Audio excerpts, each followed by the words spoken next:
नमस्कार मित्रांनो, हळद रुसली कुंकू हसलं मालिकेच्या येणाऱ्या पुढील काही भागामध्ये आपल्याला जबरदस्त ट्विस्ट पाहायला मिळतोय, ज्यामध्ये आपल्याला असं पाहायला मिळतंय की आता इथे बाळजा आणि आढळरावांचं लग्न झाल्यानंतर कायदेशीररित्या बाळजा ही आढळरावांची पत्नी पुन्हा झालेली असते आणि आढळरावांची पत्नी पुन्हा झाल्यामुळे आता मात्र इकडे बाळजाच्या मुलाच्या नावावर म्हणजेच दुष्यंतच्या नावावर आता सगळी प्रॉपर्टी होताना आपल्याला पाहायला दिसत आहे आणि त्यामुळे मात्र पूजा आणि त्याचबरोबर इथे समर हे दोघेही जण भिकेला लागलेले सुद्धा आपल्याला पाहायला दिसत आहेत।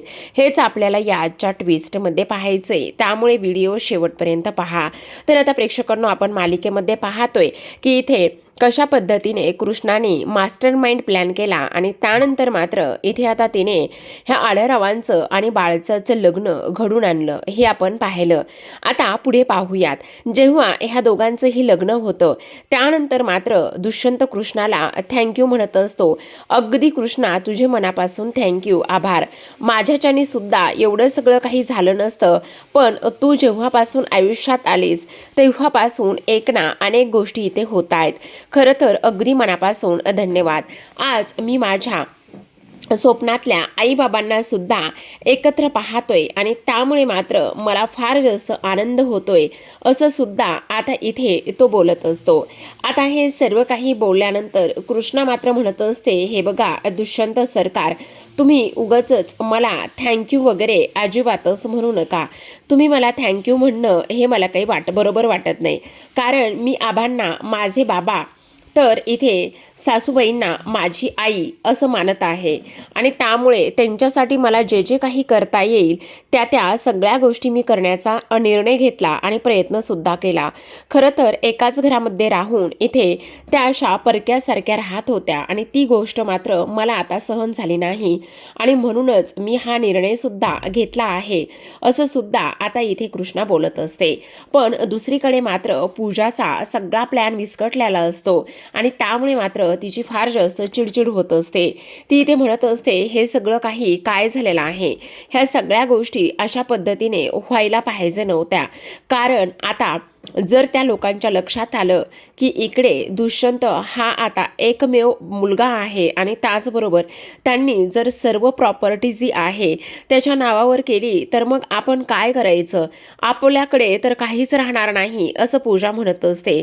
पण मग काय करायचं असं बोलल्याबरोबर आता ती म्हणू लागते, मला तर असं वाटतंय ना की आता त्यांचं लक्ष दुसरीकडे कुठेतरी वळवलं पाहिजे। म्हणजे मला असं वाटतंय की काही जरी झालं ना तरी सुद्धा इथे दुष्यंतच्या नावावर प्रॉपर्टी होऊच द्यायची नाही। आता तर त्यांच्या लक्षात सुद्धा नाही की ही प्रॉपर्टी त्याच्या नावावर करायची आहे।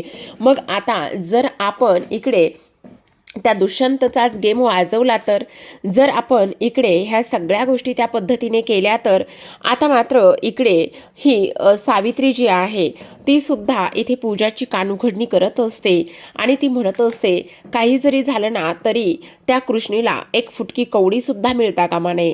हे बघ पूजे, या घराची मालकीन आणि त्याचबरोबर या घराची खरी वारसदार फक्त आणि फक्त इथे तूच आहेस। त्यामुळे काही जरी झालं ना तरी एक गोष्ट कायम लक्षात ठेवायची की इकडे सगळी प्रॉपर्टी तुलाच मिळाली पाहिजे आणि त्याचबरोबर समरला मिळाली पाहिजे।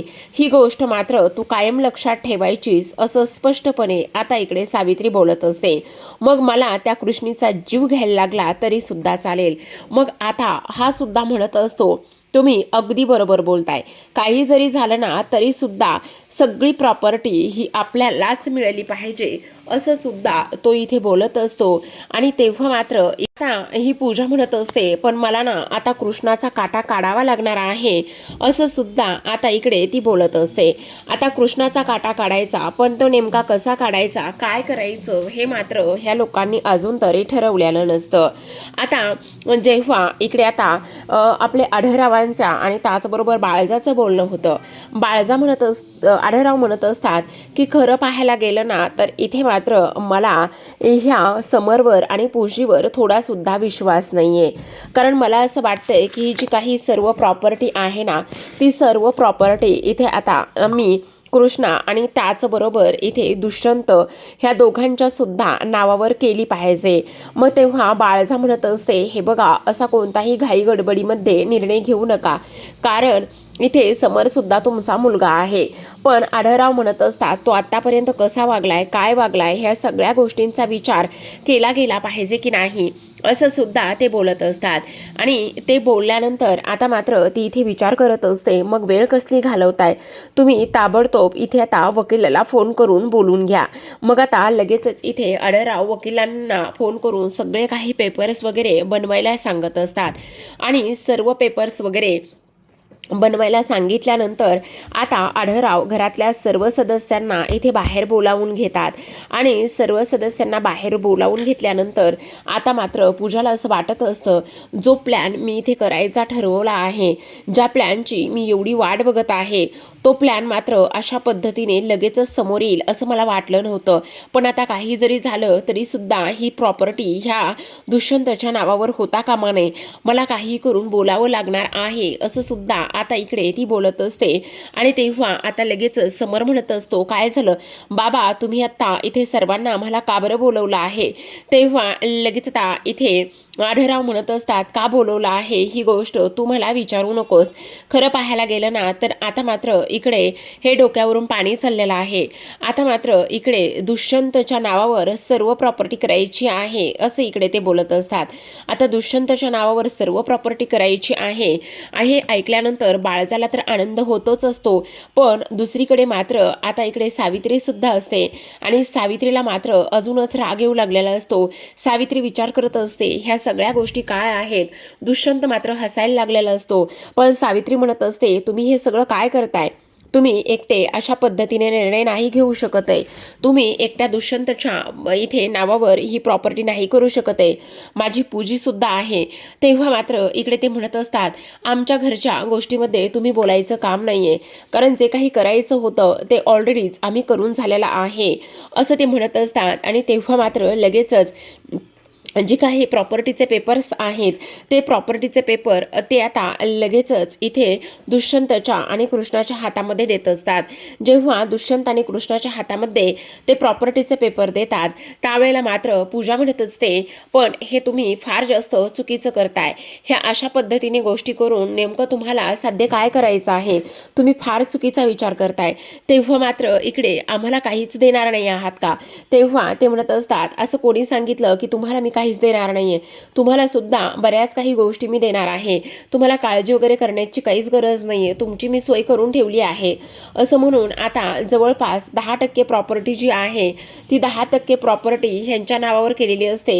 आणि ते पेपर्स ह्या दोघांना आता देण्यात आलेले असतात. जेव्हा 10% प्रॉपर्टी नावावर केल्याचे पेपर्स ह्यांना देण्यात येतात तेव्हा मात्र ह्यांना राग आलेला असतो. आता दुष्यंत आणि कृष्णा हे खऱ्या अर्थाने प्रॉपर्टीचे मालक झालेले असतात. पण दुसरीकडे मात्र आपण पाहतो की आता लगेचच इकडे बाळजा आणि सोबतच इथे आता आपली ही म्हणजेच की कृष्णा ह्या दोघी जणी बसलेल्या असतात. आणि ह्या दोघी जणी बसल्यानंतर आता बाळजा सुनेचं कौतुक करत असते आणि म्हणत असते, खरं पाहायला गेलं तर एक गोष्ट मात्र तुम्ही नीट ऐका.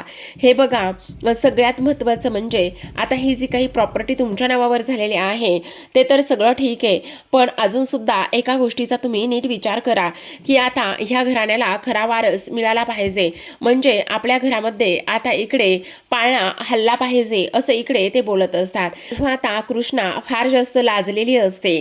पण आता बाळजाने ज्या काही गोष्टी सांगितल्यात त्या गोष्टी दुष्यंत आणि कृष्णा कधीपर्यंत मनावर घेतील आणि कधी आढळरावांच्या रांगडेपटलांच्या घरामध्ये पाळणा हलेल हे पाहणं फार इंटरेस्टिंग आहे. तर पाहत राहा हळद रुसली कुंकू हसलं.